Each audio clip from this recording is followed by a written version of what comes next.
Okay, let's talk about one of my favorite topics here, and that is going to be inventory. Look, we're busy. We're really busy, and we're making it and selling it as fast as we make it. So we're doing everything we can to keep up.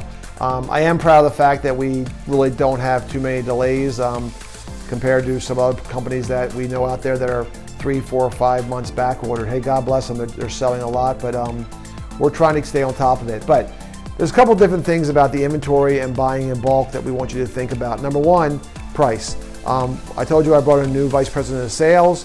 William is working and has created some programs that are allowing for larger distribution opportunities. If you have the ability to begin to buy in bulk, and I'm talking truckloads, consistent truckload volumes that we agree to, then we can begin to even offer better pricing. It's just logical. We've got to grow in that direction. I've had one of my consultants say, we've got to stop watching every single pallet and start watching trucks. And that's what we have to do here in order for us to grow. And as we grow, I have better buying power. I can get hopefully lower cost materials in here, and ultimately bring you not only better costing materials but more efficiencies.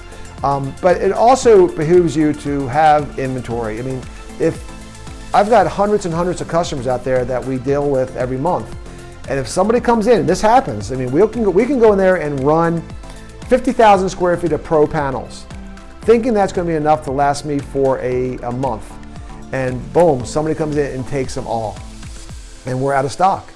And we then have to get new material made, have to get back in queue with the molder to start making parts. So if you can begin to organize your sales predictions and bring in some material that you can then store, you're not only going to see better pricing on the parts in truckload pricing, you're going to see ridiculously better pricing in freight. Freight kills you, it kills me. I've got to bring in raw materials in. I hate it. So what we can do as far as if you're buying in bulk, the freight rate's going to be better, your cost of goods is better, and you'll have the knowledge knowing that you've got product in inventory to fulfill your requirements. And it's nothing worse than having a project that you're ready to start and you can't get my product, or you can't get turf, or you can't get glue.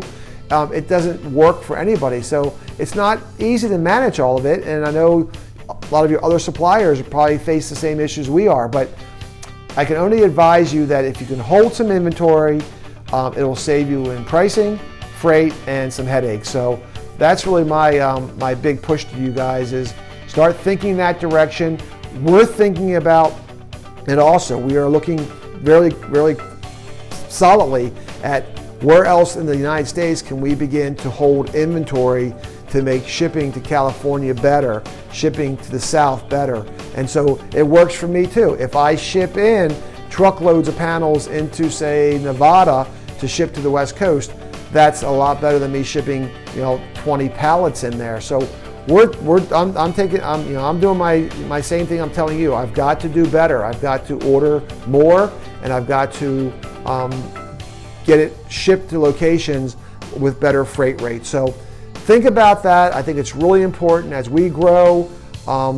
Things could get dicey along the way as we're trying to satisfy everybody's needs. So get in front of the line, order your material, buy some bulk, hold some inventory, and I think we're all going to be a lot happier.